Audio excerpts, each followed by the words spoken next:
وزير gaashaandhigga ee Jamhuuriyadda Iskeed madax banaanida ugu dhawaaqday ee Somaliland Ciise Axmed Xawar oo ka jawaabayay waraysi uu shalay siiyay madaxweynaha cusub ee Puntland BBC-da ayaa waxa uu sheegay in haddii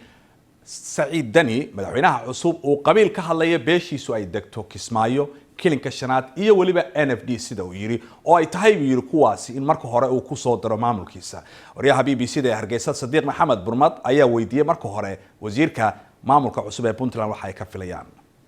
waxaan rajaynaynaa in nimankan hadda cusub ee maamulka qabsada madaxweynaha iyo madaxweyne ku-xigeenka inay u noqdaan horodayaal ama dad macnaha nabadda iyo xasiloonida deegaanka ka shaqeeya waxaan waa xuduud define garoobay 26 June 1960 xayndaabkooda iyo siyaasadda iyo tijaha Somaliland wuxuu ku jaango'an yahay xuduudeeda halka wixii Soomaaliya Italiya la kala dhigi jiray Soomaaliya baark haddii qabiil noqonayo oo de sheegayo magaciisa leeyahay isir baan qabiil ku noqonaya qabiilkiisu Kismaayo wuu degaa kilalka shanaad buu degaa iyo NFD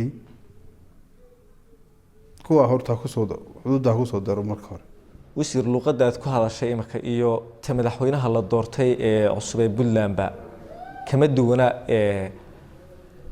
hadalladii hore ee keenay inay dad badan ku dhintaan ee mas'uuliyiintiida ka horeeyay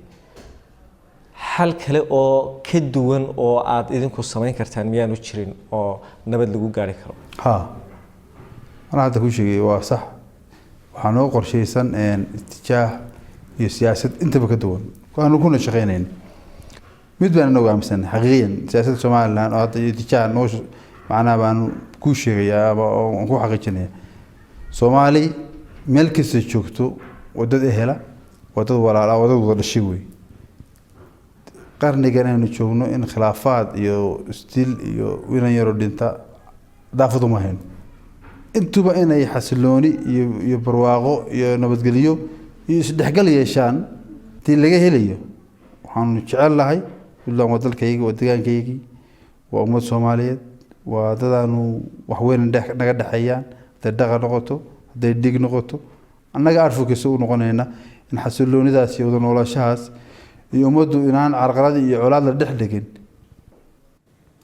wasiirka gaashaandhigga ee Somaliland oo warramay telefishinka BBC mar walba waxaad nagala socon kartaan BBC Somali Facebook falna wax raadisaa BBC News Somali halkaas oo aad ka heli karto muuqaallo falanqayn dheeraada iyo wararkii ugu dambeeyay ee Soomaaliya iyo caalamkaba